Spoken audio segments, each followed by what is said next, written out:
there was a there is a kind of teaching that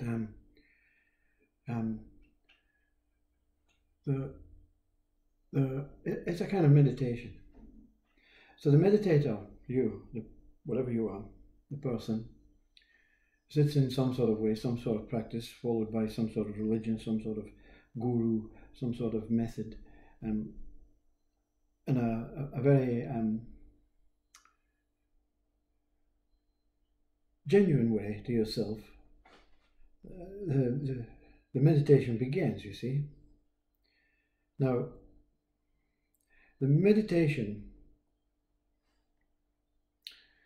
as this speaker is led to believe, is to watch the mind and then look for a space within the thoughts, within the mind, and to,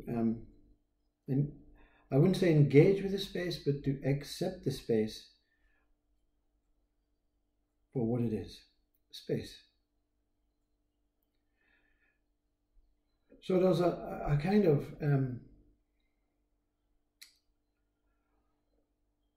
waiting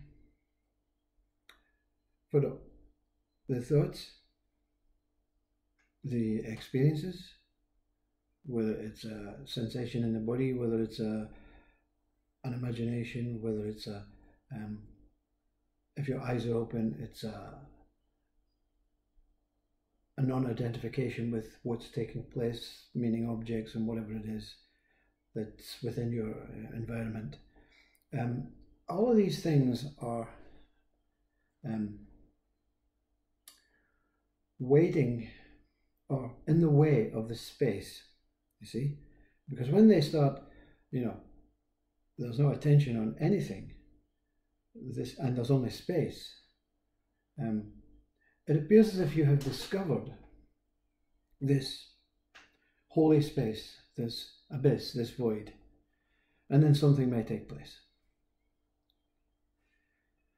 But in fact, what is happening is that your mind appears to be looking for the space as you.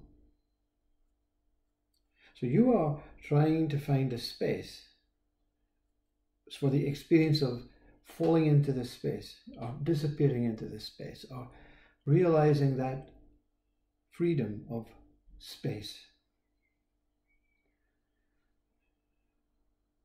But in reality,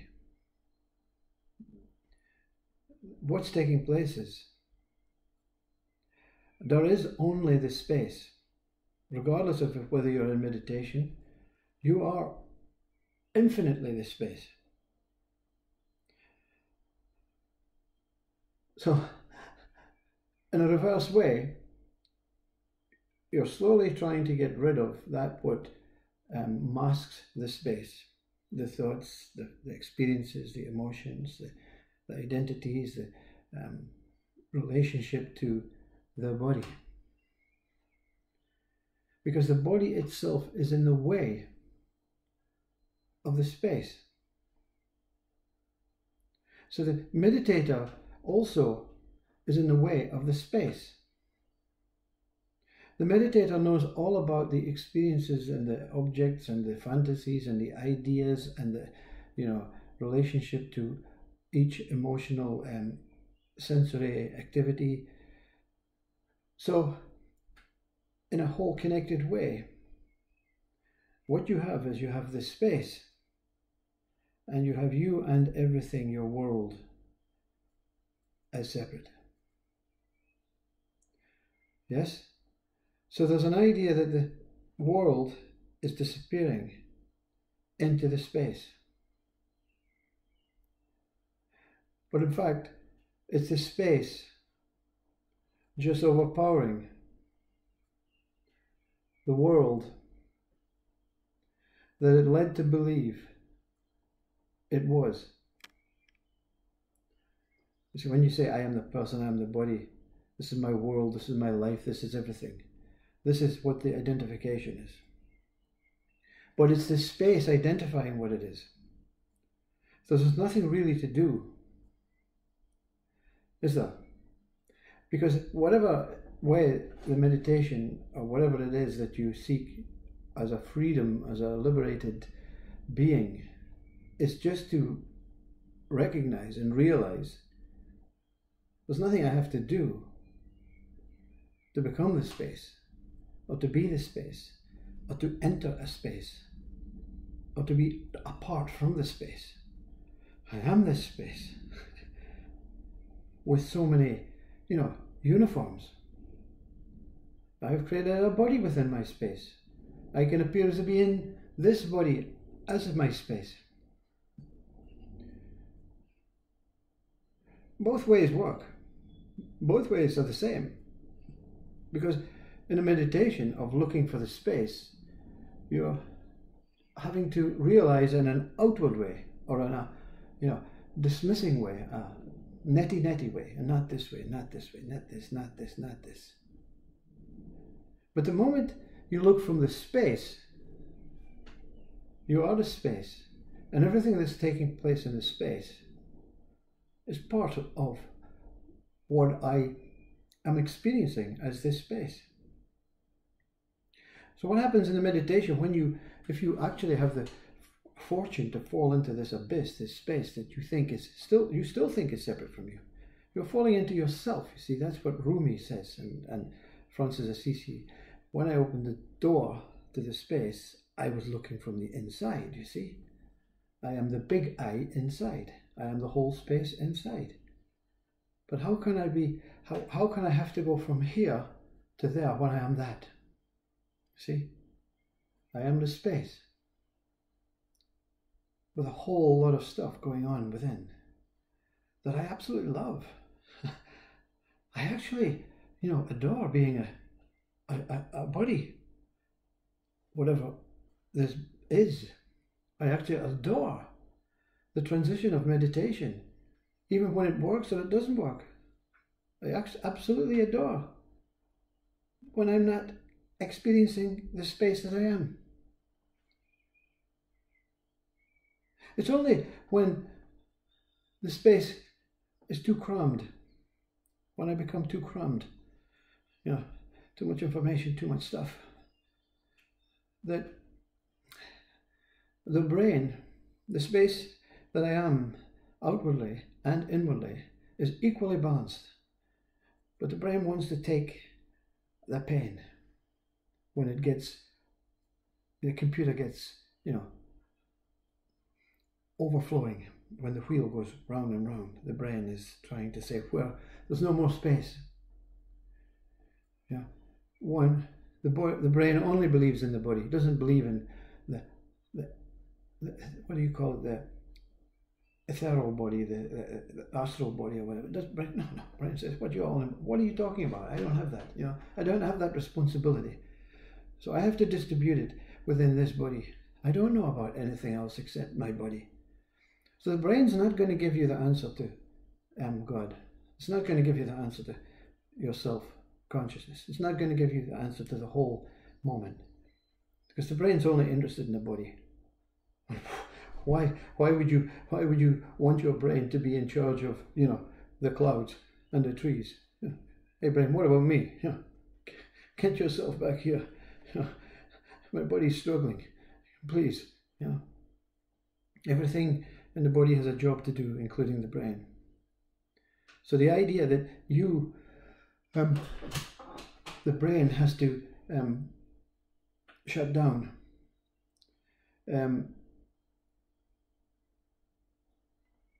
from yourself is not true. The brain has to shut down from the external world, because the brain in your body is your brain.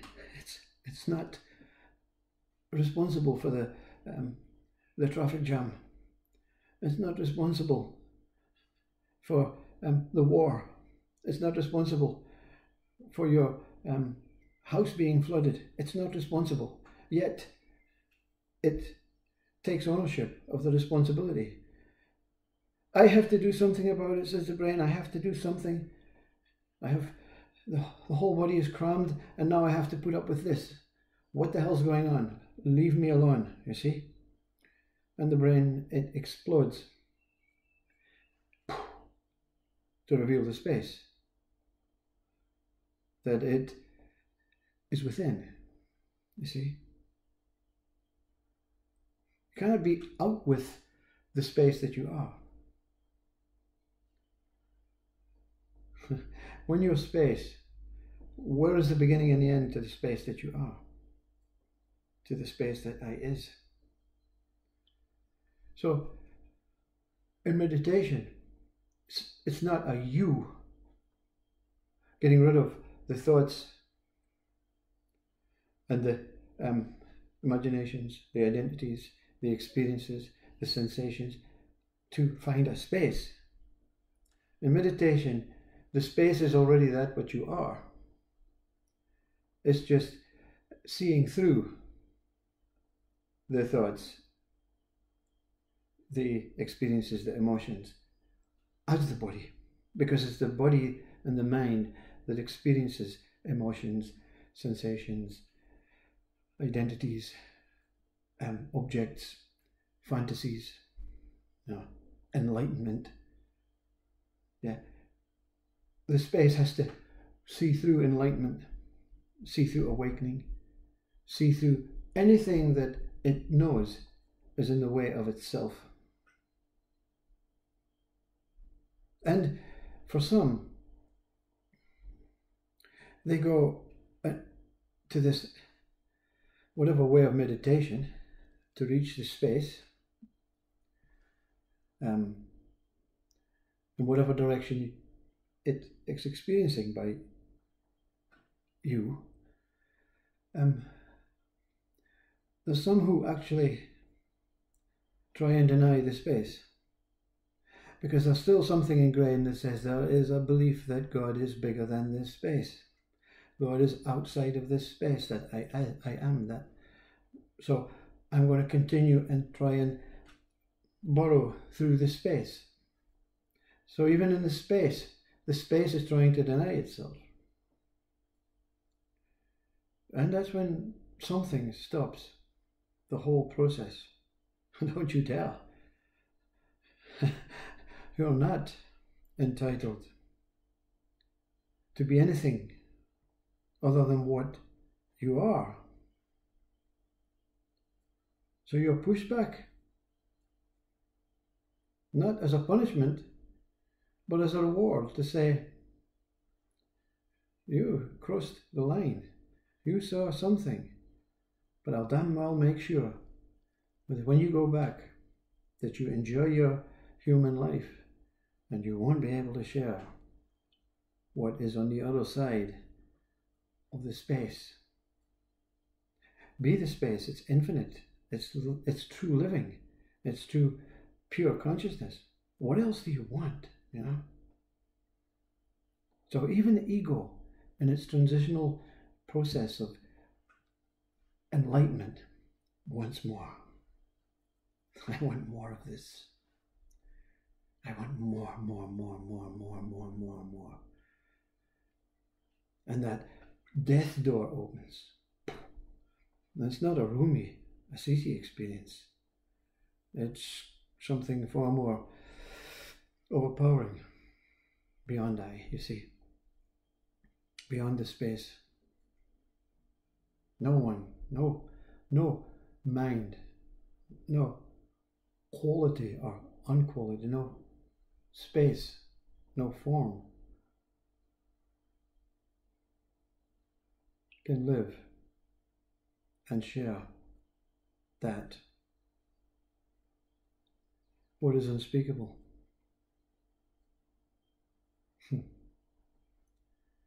So be the space. Cannot be not be the space. You can be all the imaginations, all the ideas, all the experiences, all the activities as a human being, but you're never not the space. All of this is taking place. You know the bagatelle game, or the pinball machine game. That's a very good example of what you are. Are you the one that pulls the little starting boom for the ball to shoot out? Are you the one that pulls it? Are you the ball, boom, boom, boom, boom, boom, boom, boom, boom, boom, that's being thrown about? Are you the objects or the lights or the the little things that the ball hits to light it up? Are you the score? Are you the whole game? Are you the room where the game takes place? Are you the whole movement, the whole transition? Or are you imagining this whole boom, body, game, me playing game? Or is everything